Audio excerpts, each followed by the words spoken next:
தமிழக அரசு தொடர்ந்து மின் கட்டண உயர்த்துவதை கண்டித்து பாட்டாளி மக்கள் கட்சி சார்பில் பாமக தலைவர் மருத்துவர் அன்புமணி ராமதாஸ் அவர்களின் தலைமையில் 19/7/2024 அன்று காலை 11 மணி அளவில் சென்னை ராஜரத்னம் ஸ்டேடியம் அருகில் மாபெரும் கண்டன ஆர்ப்பாட்டம் நடைபெற்றது.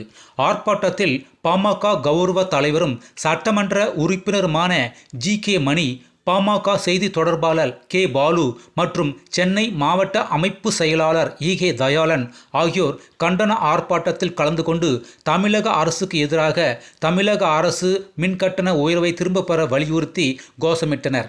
இதில் மாநில பொறுப்பாளர்கள், மாவட்ட பொறுப்பாளர்கள், பகுதி வட்ட பொறுப்பாளர்கள் என 1000க்கும் மேற்பட்ட பாமகவினர் கண்டன ஆர்ப்பாட்டத்தில் கலந்து கொண்டனர். சென்னையிலே பாட்டாளி மக்கள் கட்சி சார்பில் செப்டம்பர் மாதத்தில், அதன் பிறகு 2023 ஜூலை மாதத்தில் 2.1 விழுக்காடு மின்கட்டண உயர்வை அறிவித்தார்கள்.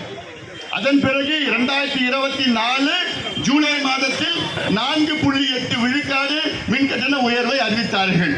இது மூணு நீங்க கூட்டினீங்கன்னா இந்த 23 மாதத்தில் கிட்டத்தட்ட 33.7 விழுக்காடு மின்கட்டணத்தை உயர்த்திருக்கின்றது திமுக அரசு.